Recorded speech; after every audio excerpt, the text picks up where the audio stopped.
Om Shanti 24/6/2024 പ്രഭാതമുരളി revise 1965.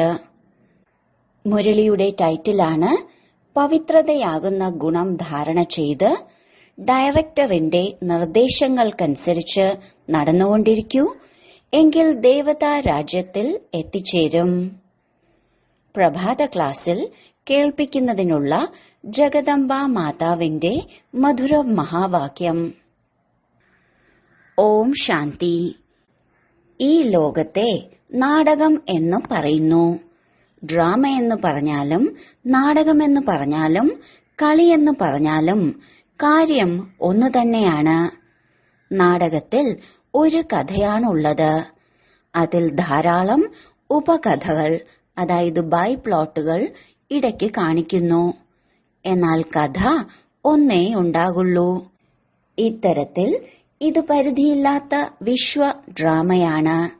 ഇതിനെ നാടകമെന്നും പറയുന്നു. ഇതിൽ നമ്മളെല്ലാം അഭിനേതാക്കളാണ്. നമ്മൾ അഭിനേതാക്കളാണെങ്കിൽ അഭിനേതാക്കൾക്ക് നാടകത്തെക്കുറിച്ച് എല്ലാം അറിഞ്ഞിരിക്കണം. ഈ നാടകം ഏത് കഥയിൽ നിന്നാണ് ആരംഭിക്കുന്നത്, നമ്മുടെ പാർട്ട് എവിടെ നിന്ന് തുടങ്ങുന്നു, എപ്പോൾ പൂർണ്ണമാകും, ഓരോ സമയത്തിനനുസരിച്ച് ഏതെല്ലാം അഭിനേതാക്കൾക്ക് ഏതെല്ലാം പാർട്ടുണ്ട്, ഇതിന്റെ സംവിധായകൻ അതായത് ഡയറക്ടർ, രചയിതാവ് അതായത് ക്രിയേറ്റർ ആരാണ്, ഈ നാടകത്തിലെ ഹീറോ ഹീറോയിൻ പാർട്ട് ആരുടേതാണ്, ഈ കാര്യങ്ങളുടെ എല്ലാം അറിവുണ്ടാകണം. വെറുതെ നാടകം എന്ന് പറയുന്നതിലൂടെ കാര്യമാകില്ല. നാടകമാണെങ്കിൽ നാടകത്തിലെ നമ്മൾ അഭിനേതാക്കളുമാണ്.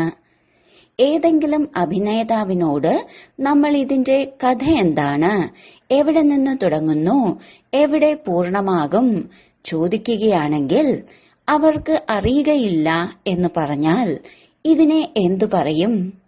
അഭിനേതാവായിട്ട് ഇവർക്ക് ഇത്രയും പോലും അറിയില്ലേ എന്ന് പറയില്ലേ? അഭിനേതാവിന് എല്ലാ കാര്യങ്ങളെക്കുറിച്ചും അറിവുണ്ടാകണമല്ലോ. നാടകം തുടങ്ങി എങ്കിൽ അത് തീർച്ചയായും അവസാനിക്കുകയും ചെയ്യും. അല്ലാതെ തുടങ്ങി പിന്നെ അങ്ങ് പോയിക്കൊണ്ടിരിക്കും എന്നല്ല. അപ്പോൾ ഈ കാര്യങ്ങൾ ഒക്കെ മനസ്സിലാക്കേണ്ടതാണ്. ഈ പരിധിയില്ലാത്ത നാടകത്തിന്റെ രചയിതാവിനറിയാം ഈ നാടകം എങ്ങനെ തുടങ്ങി, ഇതിലെ മുഖ്യ അഭിനേതാക്കൾ ആരെല്ലാമാണ്, എല്ലാ അഭിനേതാക്കളിലും ഹീറോ ഹീറോയിൻ പാർട്ട് ആരുടേതാണ്, ഈ കാര്യങ്ങളെല്ലാം ബാബ മനസ്സിലാക്കി തരുന്നു. ഈ അറിവെല്ലാം എല്ലാ ദിവസവും ക്ലാസ്സിൽ വരികയും കേൾക്കുകയും ചെയ്യുന്നവർ മനസ്സിലാക്കുന്നു. അവർക്കറിയാമോ ഇതിന്റെ ആദ്യ സംവിധായകൻ, രചയിതാവ് അതായത് ഡയറക്ടർ, ക്രിയേറ്റർ ആരാണെന്ന്? രചയിതാവ് എന്ന് പറയുന്നത് സുപ്രീം സോളിനെയാണ്. എന്നാൽ അഭിനേതാവുമാണ്. അവരുടെ പാർട്ട് ഏതാണ്? സംവിധായകന്റെ. അവർ ഒരു പ്രാവശ്യം മാത്രമേ വന്ന് അഭിനേതാവാകുന്നുള്ളൂ. ഇപ്പോൾ സംവിധായകനായി പാർട്ട് അഭിനയിക്കുകയാണ്. അവർ പറയുന്നു, ഈ നാടകത്തിന്റെ തുടക്കം ഞാൻ നടത്തുന്നു. എങ്ങനെ? പവിത്രമായ, അതായത് പ്യൂരിഫൈഡ് ആയ സത്യയുഗി ലോകം, അതിനെ പുതിയ ലോകമെന്നും പറയുന്നു. ആ പുതിയ ലോകം അതായത് ന്യൂ വേൾഡ് ഞാൻ രചിക്കുന്നു. ഇപ്പോൾ താങ്കൾ എല്ലാവരും പവിത്രത ധാരണ ചെയ്ത് സംവിധായകന്റെ നിർദ്ദേശമനുസരിച്ച് നടക്കുന്ന അഭിനേതാക്കളെല്ലാം ഇപ്പോൾ പവിത്രമാകുന്നു. പിന്നീട് ഈ അഭിനേതാക്കളിലൂടെയാണ് അനേകം ജന്മങ്ങളുടെ ചക്രം മുന്നോട്ടു പോകുന്നത്. ഇത് ബാബ തന്നെയാണ് മനസ്സിലാക്കി തരുന്നത്. ഇപ്പോൾ പവിത്രമാകുന്ന മനുഷ്യർ അടുത്ത ജന്മത്തിൽ ദേവതാ രാജ്യത്തിൽ പോകും. ആ രാജ്യം 2 യുഗം, അതായത് സൂര്യവംശി ചന്ദ്രവംശി രൂപത്തിൽ നടക്കുന്നു. പിന്നെ ആ സൂര്യവംശി ചന്ദ്രവംശി അഭിനേതാക്കളുടെ പാർട്ട് പൂർണമാകുമ്പോൾ അല്പം താഴോട്ടു വീഴുന്നു, അല്ലെങ്കിൽ വാമമാർഗത്തിൽ വരുന്നു. പിന്നെ മറ്റ് ധർമ്മങ്ങളുടെ അവസരം വരുന്നു. ഇബ്രാഹിം, ബുദ്ധൻ, പിന്നെ ക്രിസ്തു, ഈ എല്ലാ ധർമ്മസ്ഥാപകരും സംഖ്യാക്രമത്തിൽ വന്ന് തന്റെ ധർമ്മം സ്ഥാപിക്കുന്നു. അപ്പോൾ നോക്കൂ, നാടകത്തിന്റെ കഥ എവിടെ നിന്ന് തുടങ്ങി എവിടെ പൂർത്തിയാകുന്നു. അതിനിടയിൽ മറ്റുള്ള ഉപകഥകൾ എങ്ങനെ നടക്കുന്നു, ഈ എല്ലാ വൃത്താന്തവും ഇരുന്ന് മനസ്സിലാക്കി തരുന്നു. ഇപ്പോൾ ഈ നാടകം പൂർത്തിയാവാൻ പോവുകയാണ്. സാധാരണ നാടകം 3 മണിക്കൂറിൽ പൂർത്തിയാകുന്നു. ഇതിന് 5000 വർഷം എടുക്കുന്നു. അതിൽ അല്പം വർഷം മാത്രമേ ബാക്കിയുള്ളൂ. അതിന്റെ തയ്യാറെടുപ്പ് നടക്കുകയാണ്. ഇപ്പോൾ ഈ നാടകം പൂർണമായി പിന്നെയും ആവർത്തിക്കും. ഈ മുഴുവൻ വൃത്താന്തവും ബുദ്ധിയിൽ വേണം. ഇതിനെയാണ് ജ്ഞാനമെന്ന് പറയുന്നത്. നോക്കൂ, ബാബ വന്ന് പുതിയ ഭാരതം, പുതിയ ലോകം ഉണ്ടാക്കുകയാണ്. ഭാരതം പുതിയതായിരുന്നപ്പോൾ ഈ ലോകം ഇത്രയും വലുത് ആയിരുന്നില്ല. ഇന്ന് പഴയ ഭാരതമായപ്പോൾ ലോകവും പഴയതായി. ബാബ വരുന്നത് അവിനാശി ഖണ്ഡമായ ഭാരതം നമ്മുടെ പ്രാചീന ദേശത്തിലാണ്. ഇപ്പോൾ ദേശമെന്ന് പറയുന്നു, കാരണം മറ്റുള്ള ദേശങ്ങളിൽ ഇതും ഒരു ഭാഗമായി. എന്നാൽ വാസ്തവത്തിൽ മുഴുവൻ ലോകത്തിലും മുഴുവൻ ഭൂമിയിലും ഒരു ഭാരത രാജ്യമായിരുന്നു. അതിനെ പ്രാചീന ഭാരതം എന്ന് പറഞ്ഞിരുന്നു. ആ സമയത്തെ ഭാരതത്തെക്കുറിച്ച് പാടപ്പെട്ടിരുന്നു സ്വർണ പക്ഷി എന്ന്.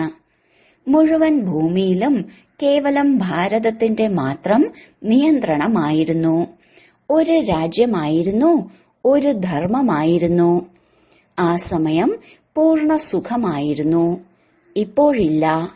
ഇതിനാൽ ബാബ പറയുന്നു, ഇതിന്റെ നാശം, അതായത് ഡിസ്ട്രക്ഷൻ നടത്തി ഒരു രാജ്യവും ഒരു ധർമ്മവും പ്രാചീനമായ അതേ പുതിയ ഭാരതം, പുതിയ ലോകം ഉണ്ടാക്കുന്നു. മനസ്സിലായോ? ആ ലോകത്തിൽ ഒരു ദുഃഖവുമില്ല, ഒരു രോഗവുമില്ല, ഒരിക്കലും ഒരു അകാല മൃത്യുവും ഇല്ല. ഇങ്ങനെയുള്ള ജീവിതം ലഭിക്കുന്നതിന് പുരുഷാർത്ഥം ചെയ്യൂ. സൗജന്യമായി ലഭിക്കില്ല. അല്പമെങ്കിലും പരിശ്രമിക്കേണ്ടേ? വിതച്ചാൽ കൊയ്യും, വിതച്ചില്ലെങ്കിൽ എങ്ങനെ ലഭിക്കും? ഇത് കർമ്മഭൂമിയാണ്. ഈ ഭൂമി കർമ്മങ്ങൾ കൊണ്ട് വിതയ്ക്കണം. എന്ത് കർമ്മം നാം വിതയ്ക്കുന്നോ അതേ ഫലം ലഭിക്കുന്നു. ബാബ കർമ്മങ്ങളുടെ വിത്ത് വിതയ്ക്കുന്നത് പഠിപ്പിക്കുന്നു. കൃഷി ചെയ്യുന്നത് പഠിപ്പിക്കാറില്ലേ? എങ്ങനെ വിത്ത് വിതയ്ക്കണം, എങ്ങനെ സംരക്ഷിക്കണം, അതിനും പരിശീലനം, അതായത് ട്രെയിനിങ് ലഭിക്കുന്നു. ബാബ വന്ന് നമുക്ക് കർമ്മത്തിന്റെ വിളവിനായി കർമ്മങ്ങൾ എങ്ങനെ വിതയ്ക്കണം എന്ന ട്രെയിനിങ് നൽകുകയാണ്. കർമ്മം എങ്ങനെ ഉയർന്നതാക്കണം എന്ന്. നല്ല വിത്ത് വിതയ്ക്കുകയാണെങ്കിൽ നല്ല ഫലം ലഭിക്കും. കർമ്മമാകുന്ന വിത്തിൽ ശക്തിയില്ലെങ്കിൽ കർമ്മം മോശമായത് വിതച്ചാൽ ഫലം എന്ത് ലഭിക്കും? അനുഭവിക്കുന്നു, പിന്നെ കരയുന്നു. എന്തനുഭവിക്കുന്നോ അതിൽ കരയുകയും ചെയ്യുന്നു. ദുഃഖവും അശാന്തിയും ഉണ്ട്. എന്തെങ്കിലും രോഗം മുതലായവയുടെ ഉരസൽ ഉണ്ടായിക്കൊണ്ടിരിക്കുന്നു. എല്ലാ കാര്യങ്ങളും മനുഷ്യരെ ദുഃഖിതരാക്കുന്നില്ലേ? ഇതിനാൽ ബാബ പറയുന്നു, ഇപ്പോൾ താങ്കളുടെ കർമ്മം ഞാൻ ഉയർന്ന നിലവാരത്തിലേത്, അതായത് ശ്രേഷ്ഠമാക്കുന്നു. ഏതുപോലെ വിത്തിന്റെ നിലവാരമനുസരിച്ച് വിളവെടുപ്പുണ്ടാകുന്നു. പിന്നെ അതിൽ നിന്നും നല്ല ഫലം വരും. വിത്തിന്റെ നിലവാരം നല്ലതല്ല എങ്കിൽ നല്ല നിലവാരമുള്ള ഫലം ലഭിക്കില്ല. നമ്മുടെ കർമ്മത്തിനും നല്ല നിലവാരം വേണമല്ലോ. ബാബ ഇപ്പോൾ നമ്മുടെ കർമ്മമാകുന്ന വിത്തിനെ നല്ല നിലവാരമുള്ളത് ആക്കുന്നു. ശ്രേഷ്ഠ നിലവാരമുള്ള വിത്ത് വിതച്ചാൽ ശ്രേഷ്ഠ ഫലം ലഭിക്കും. നമ്മുടെ കർമ്മങ്ങളുടെ വിത്തിനെ നല്ലതാക്കൂ, എന്നിട്ട് നന്നായി വിതയ്ക്കാനും പഠിക്കൂ.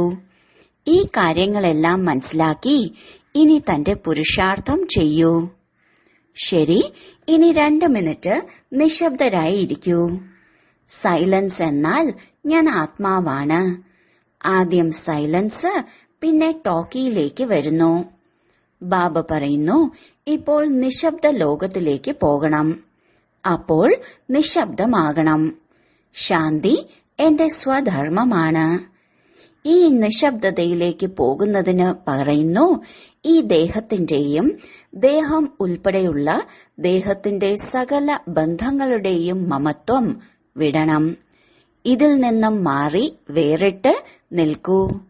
പരമാത്മാവിന്റെ കുട്ടി, എന്നെ ഓർമ്മിക്കൂ, എന്റെ ധാമത്തിലേക്ക് വരൂ. ഇനി തിരിച്ചു പോകുന്നതിന് ശ്രദ്ധിക്കൂ. തിരികെ വരുന്നതിനെക്കുറിച്ച് ചിന്തിക്കണ്ട. അന്തിമ മനം പോലെ ഗതി. ഇനി ആരിലും മമത്വം വേണ്ട. ശരീരത്തിനോടുമുള്ള മമത്വം വിടൂ. മനസ്സിലായോ? ഇതുപോലെ തന്റെ ധാരണ ഉണ്ടാക്കിയെടുക്കണം. ശരി, ഇനി സൈലൻസിൽ ഇരിക്കൂ. നടക്കുമ്പോഴും തിരിയുമ്പോഴും സൈലൻസ്. സംസാരിക്കുമ്പോഴും സൈലൻസ്. സംസാരിക്കുമ്പോഴും എങ്ങനെ സൈലൻസിൽ ഉണ്ടാകും അറിയാമോ? സംസാരിക്കുമ്പോഴും നമ്മുടെ ബുദ്ധിയോഗം ഞാൻ ആത്മാവാണ്, ആദ്യത്തെ പവിത്ര ആത്മാവാണ്, നിശബ്ദ ആത്മാവാണ്. I am soul, first pure soul, അല്ലെങ്കിൽ സൈലൻസ് സോൾ. ഇത് ഓർമ്മിക്കണം. സംസാരിക്കുമ്പോൾ നമ്മളിൽ ഈ അറിവ് ഉണ്ടായിരിക്കണം. ഞാൻ ആത്മാവാണ്, ഈ കർമ്മേന്ദ്രിയങ്ങളിലൂടെ സംസാരിക്കുന്നു. ഇത് നമ്മുടെ പ്രാക്ടീസ് ആയിരിക്കണം. ഇതിന്റെ ആധാരമെടുത്താണ് സംസാരിക്കുന്നത് എന്ന രീതിയിൽ. അടുത്തത് കണ്ണുകളുടെ ആധാരം എടുക്കുന്നു, കാണുന്നു. ഏതിന്റെ ആവശ്യമാണോ അതിന്റെ ആധാരമെടുത്ത് കാര്യം ചെയ്യൂ.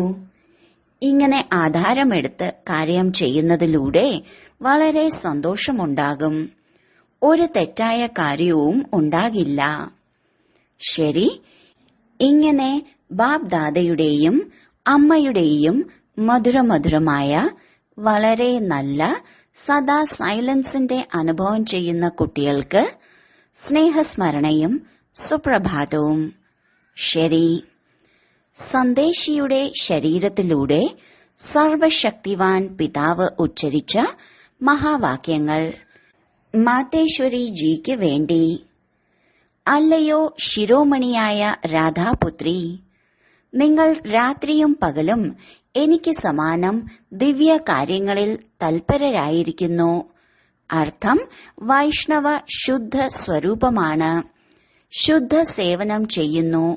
അതിനാൽ സാക്ഷാൽ എന്റെ സ്വരൂപമാണ്. ഏതു കുട്ടികൾ തന്റെ പിതാവിന്റെ കാൽവയ്പുകൾ എടുക്കുന്നില്ലയോ അവരിൽ നിന്നും ഞാൻ തികച്ചും ദൂരെയാണ്. കാരണം കുട്ടിയാണെങ്കിൽ പിതാവിനെ പോലെ ആയിരിക്കണം. ഈ നിയമം ഇപ്പോൾ സ്ഥാപിതമാവുകയാണ്.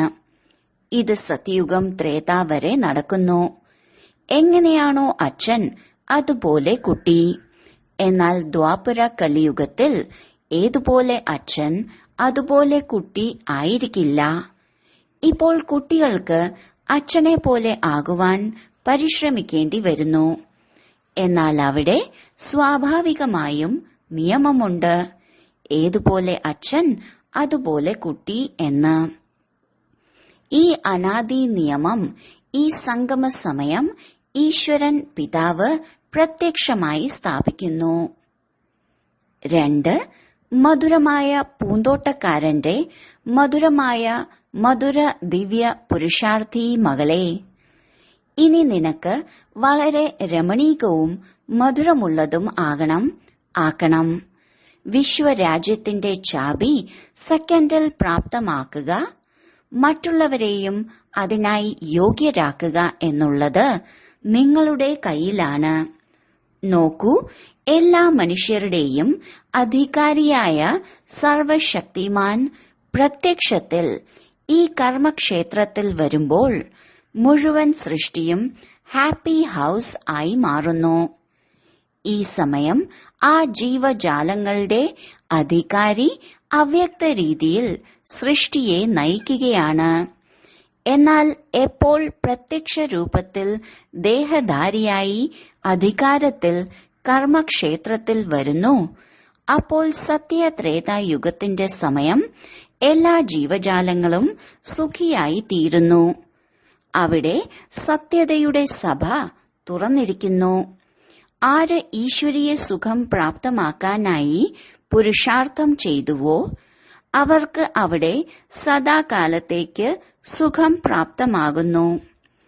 ഈ സമയം എല്ലാ ജീവജാലങ്ങൾക്കും സുഖദാനം ലഭിക്കുന്നില്ല. പുരുഷാർത്ഥമാണ് പ്രാലബ്ധത്തെ ആകർഷിക്കുന്നത്. ആർക്കാണോ ഈശ്വരനോട് യോഗമുള്ളത് അവർക്ക് ഈശ്വരനിൽ നിന്നും സമ്പൂർണ്ണ സുഖദാനം ലഭിക്കുന്നു. 3. ആഹാ, നിങ്ങൾ ആ ശക്തിയാണ്. ആരാണോ തന്റെ ഈശ്വരീയ ശക്തിയുടെ വർണ്ണം കാണിച്ച് ഈ ആസുരീയ ലോകത്തിന്റെ വിനാശം ചെയ്ത് ദൈവീ ലോകം സ്ഥാപിക്കുന്നത്, അതിനുശേഷം എല്ലാ ശക്തികളുടെയും മഹിമയുണ്ടാകുന്നു. ഇപ്പോൾ ആ ശക്തി നിങ്ങളിൽ നിറയ്ക്കുകയാണ്. നിങ്ങൾ സദാ തന്റെ ഈശ്വരീയ ബലത്തിലും ആത്മീയതയുടെ സ്റ്റേജിൽ ഇരിക്കൂ. എങ്കിൽ സദാ അപാര സന്തോഷത്തിലിരിക്കും. നിത്യവും ഹർഷിത മുഖം. നിങ്ങൾക്ക് ലഹരി വേണം ഞാൻ ആരാണ് എന്ന്. ആരുടേതാണ്? നമ്മുടെ എത്ര സൗഭാഗ്യമാണ്, എത്ര വലിയ പദവിയാണ്. ഇപ്പോൾ നിങ്ങൾ ആദ്യം സ്വയം തന്റെ സ്വരാജ്യം പ്രാപ്തമാക്കുന്നു. പിന്നെ സത്യയുഗത്തിന്റെ യുവരാജാവാകും. അപ്പോൾ എത്ര ലഹരി വേണം. ഈ തന്റെ ഭാഗ്യം കണ്ട് സന്തോഷത്തിലിരിക്കൂ. തന്റെ ഭാഗ്യം നോക്കൂ. അതിലൂടെ എത്ര ഉയർന്ന ലോട്ടറിയാണ് ലഭിക്കുന്നത്. ആഹാ, എത്ര ശ്രേഷ്ഠമാണ് നിന്റെ ഭാഗ്യം. ഈ ഭാഗ്യത്തിലൂടെ വൈകുണ്ഠത്തിന്റെ ലോട്ടറി ലഭിക്കുന്നു. മനസ്സിലായോ? ഏറ്റവും ഭാഗ്യശാലിയായ ദേവി പുഷ്പമായ കുട്ടി. 4.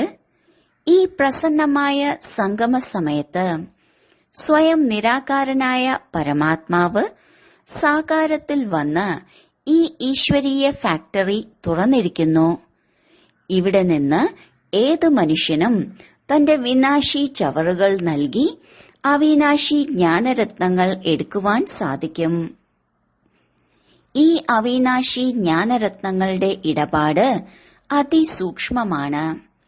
ഇത് ബുദ്ധി കൊണ്ടാണ് വാങ്ങേണ്ടത്. ഇത് കണ്ണുകൊണ്ട് കാണാൻ സ്ഥൂലമായ വസ്തുവല്ല. എന്നാൽ മഹീനവും ഗുപ്തവും ഒളിഞ്ഞിരിക്കുന്നതുമായത് കാരണം ആർക്കും ഇത് മോഷ്ടിക്കാൻ സാധിക്കില്ല.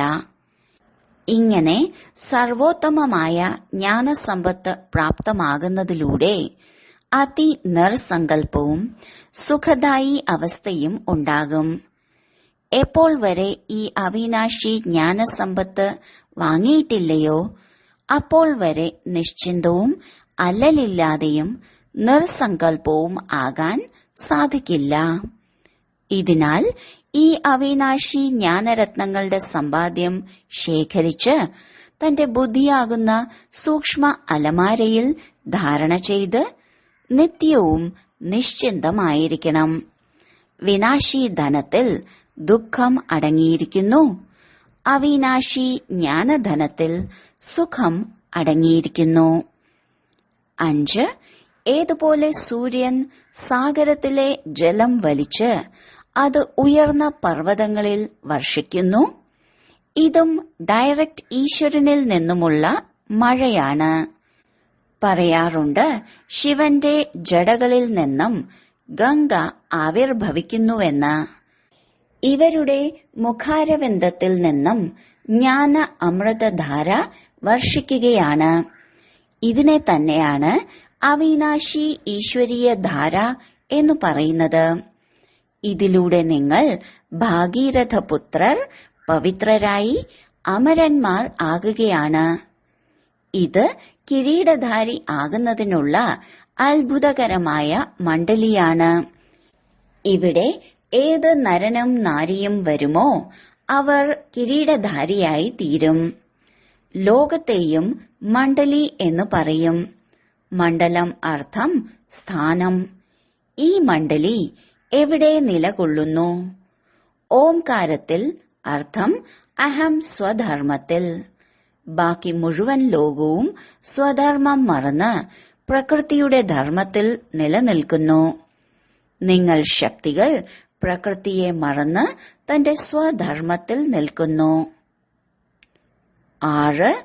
ഈ ലോകത്തിലെ എല്ലാ മനുഷ്യരും നിരാകാരനായ ഈശ്വരനെ ഓർമ്മിക്കുന്നു. ആരെയാണോ കണ്ണുകൾ കൊണ്ട് കണ്ടിട്ടില്ലാത്തത് ആ നിരാകാരനോട് ഇത്രയും അതിസ്നേഹമുണ്ട്. അതിനാൽ പറയുന്നു, ഹേ ഈശ്വര, സ്വയം തന്നിൽ എന്നെ ലീനമാക്കൂ. എന്നാൽ എത്ര അത്ഭുതമാണ്, സ്വയം ഈശ്വരൻ സാകാരത്തിൽ പ്രത്യക്ഷമായിരിക്കുകയാണ്, എന്നിട്ടും തിരിച്ചറിയുന്നില്ല. ഈശ്വരന് വളരെ പ്രിയ ഭക്തരുണ്ട്. അവർ പറയുന്നു, എവിടെ നോക്കിയാലും അവിടെ നീയോ നീ മാത്രമാണ്. അവർക്ക് കാണാൻ സാധിച്ചില്ലെങ്കിലും ബുദ്ധിയോഗം കൊണ്ട് ഈശ്വരൻ സർവത്രയുണ്ട് എന്ന് ചിന്തിക്കുന്നു. എന്നാൽ നിങ്ങൾ അനുഭവത്തിൽ നിന്നും പറയുന്നു, സ്വയം നിരാകാരനായ ഈശ്വരൻ പ്രാക്ടിക്കലിൽ സാകാരത്തിൽ ഇവിടെ വന്നിരിക്കുകയാണ്. ഇപ്പോൾ സഹജമായി തന്നെ നിങ്ങൾക്ക് എന്നെ വന്ന് കാണാൻ സാധിക്കും. എന്നാൽ എന്റെ പല കുട്ടികളും സാകാരത്തിൽ പ്രഭു പിതാവിനെ അറിയുന്നില്ല. അവർക്ക് നിരാകാരൻ അതിമധുരമായി തോന്നുന്നു. എന്നാൽ ആ നിരാകാരൻ ഇപ്പോൾ സാകാരത്തിൽ പ്രത്യക്ഷമാണ്. അവരെ തിരിച്ചറിയുന്നുവെങ്കിൽ എത്ര പ്രാപ്തി ഉണ്ടാകുമായിരുന്നു. കാരണം പ്രാപ്തി എന്തായാലും സാകാരത്തിലൂടെ ആണല്ലോ. ബാക്കി ഈശ്വരനെ ദൂരെയുള്ള നിരാകാരനെന്ന് മനസ്സിലാക്കുന്നവർ, കാണുന്നവർ, അവർക്കൊരു പ്രാപ്തിയുമില്ല. അവരാണ് ഭക്തർ. അവർക്ക് ജ്ഞാനമില്ല. ഇപ്പോൾ സാകാര പ്രഭു പിതാവിനെ അറിയുന്ന ജ്ഞാനീ കുട്ടികൾ സർവ ദൈവിക ഗുണങ്ങളുടെയും സുഗന്ധം നിറഞ്ഞ സ്വീറ്റ് പുഷ്പം തന്റെ പ്രഭു പിതാവിനു മേൽ തന്റെ ജീവൻ തന്നെ അർപ്പിക്കുന്നു. ഇതിലൂടെ ജന്മജന്മാന്തരമായി സമ്പൂർണ്ണ ദേവത ദിവ്യ ശോഭനീകമായ ശരീരം പ്രാപ്തമാകുന്നു. 7. സ്വയത്തെ അറിയുന്നതിലൂടെ തന്നെയാണ് നിങ്ങൾക്ക് ശരി തെറ്റിന്റെയും സത്യ അസത്യത്തിന്റെയും തിരിച്ചറിവ് വരുന്നത്. ഈ ഈശ്വരീയ ജ്ഞാനത്തിലൂടെ സത്യം പറയുന്നവരാകുന്നു. ഇതിലൂടെ ഒരു സംഘദോഷത്തിലും പെടില്ല. സ്വയം അജ്ഞാനത്തിലുള്ളവരുടെ മേലാണ് സംഘദോഷത്തിന്റെ നിഴൽ വീഴുന്നത്. ഈ സമയത്ത് സത്യത്തിന്റെ കാലമേ അല്ല. ഇതിനാൽ ആരുടെയും വാക്കുകളിൽ വിശ്വാസം വയ്ക്കാതെ അവരിൽ നിന്നും എഴുതി മേടിക്കുന്നു. മനുഷ്യരുടെ വാക്കുകൾ അസത്യമായത് വരുന്നു. സത്യമാണെങ്കിൽ അവരുടെ മഹാവാക്യം പൂജിക്കപ്പെട്ടേനെ. ഏതുപോലെ ഡിവൈൻ പിതാവിന്റെ സത്യമഹാവാക്യങ്ങളുടെ ശാസ്ത്രം ഉണ്ടാക്കിയിരിക്കുന്നു. ഇതിന്റെ മഹിമയും പൂജയും നടക്കുന്നു. അവരുടെ സത്യമഹാവാക്യങ്ങൾ ധാരണ ചെയ്യുന്നതിലൂടെ ഈശ്വരീയ നിലവാരം വരുന്നു. ഇത്രമാത്രമല്ല, ചിലർ പഠിച്ച് ശ്രീകൃഷ്ണന്റെയും ബ്രഹ്മാവിന്റെയും സാക്ഷാത്കാരവും എടുക്കുന്നു. ഓഹോ, പവിത്ര കമലഹൃദയ, പവിത്ര കമലഹസ്ത, പവിത്ര കമലനയന മകളെ രാധേ, നിന്റെ മുഴുവൻ ശരീരവും മാറി കമലപുഷ്പ സമാനം കോമളവും സ്വർണവും ആയിരിക്കുകയാണ്. എന്നാൽ ആദ്യം ആത്മാവ് സ്വർണമാകുമ്പോഴാണ് മുഴുവൻ ശരീരവും സ്വർണവും പവിത്രവും ആകുന്നത്. ഈ പവിത്ര കോമള ശരീരത്തിൽ അതി ആകർഷണം നിറഞ്ഞിരിക്കുകയാണ്. നിങ്ങൾ പരമേശ്വര പിതാവിലൂടെ അജ്ഞാന അന്ധകാരത്തെ അണച്ച് ജ്ഞാന വെളിച്ചത്തെ ഉണർത്തി അതിശീതള രൂപം ആയിരിക്കുകയാണ്. സ്വയം ശീതള രൂപമായി പിന്നെ മറ്റു കൂട്ടരെയും ഇതുപോലെ സത്യമായ ശീതളത ദാനം ചെയ്യുന്നതിനു വേണ്ടി ഈ പ്രസന്ന സംഗമ സമയത്ത് നിമിത്തമായിരിക്കുകയാണ്. നിങ്ങളുടെ മൂർത്തികളിൽ നിന്ന് മുഴുവൻ ലോകത്തിനും ശീതളതയുടെയും ശാന്തിയുടെയും ദാനം ലഭിച്ചുകൊണ്ടിരിക്കുന്നു. ഇനി നിങ്ങൾ മുഴുവൻ സൃഷ്ടിയെ സാൽവേഷനിൽ കൊണ്ടുവന്നു അന്തിമത്തിൽ തന്റെ ദിവ്യപ്രഭ കാട്ടി പുതു വൈകുണ്ഠ സ്വർണിമ പൂന്തോട്ടത്തിൽ പോയി വിശ്രമിക്കും. ശരി. വരദാനം: ബാബ വാക്കിന്റെ ചാബി കൊണ്ട് സർവസമ്പത്തും പ്രാപ്തമാക്കുന്ന ഭാഗ്യവാൻ ആത്മാവായി ഭവിക്കട്ടെ. ജ്ഞാനത്തിന്റെ പല വിസ്താരത്തെക്കുറിച്ച് അറിഞ്ഞില്ലെങ്കിലും കേൾക്കാൻ സാധിക്കുന്നില്ലെങ്കിലും ഒരു വാക്ക് ബാബ എന്നത് ഹൃദയം കൊണ്ട് അംഗീകരിച്ചു, ഹൃദയം കൊണ്ട് കേൾപ്പിച്ചുവെങ്കിൽ വിശേഷാത്മാവായി. ലോകത്തിനു മുന്നിൽ മഹാത്മാവ് എന്ന സ്വരൂപത്തിൽ മഹിമായോഗ്യമായി. കാരണം ബാബ എന്ന വാക്ക് തന്നെയാണ് സർവസമ്പത്തുകളുടെയും ഭാഗ്യത്തിന്റെയും ചാബി. ചാബി ഉപയോഗിക്കാനുള്ള വഴിയാണ് ഹൃദയപൂർവം അറിയുക, അംഗീകരിക്കുക. ഹൃദയം കൊണ്ട് പറയൂ ബാബ, അപ്പോൾ സമ്പത്ത് സദാ ഹാജരാണ്. സ്ലോഗൻ: ബാബ് ദാദയോട് സ്നേഹമുണ്ടെങ്കിൽ ആ സ്നേഹത്തിൽ പഴയ ലോകം ത്യാഗം ചെയ്യൂ.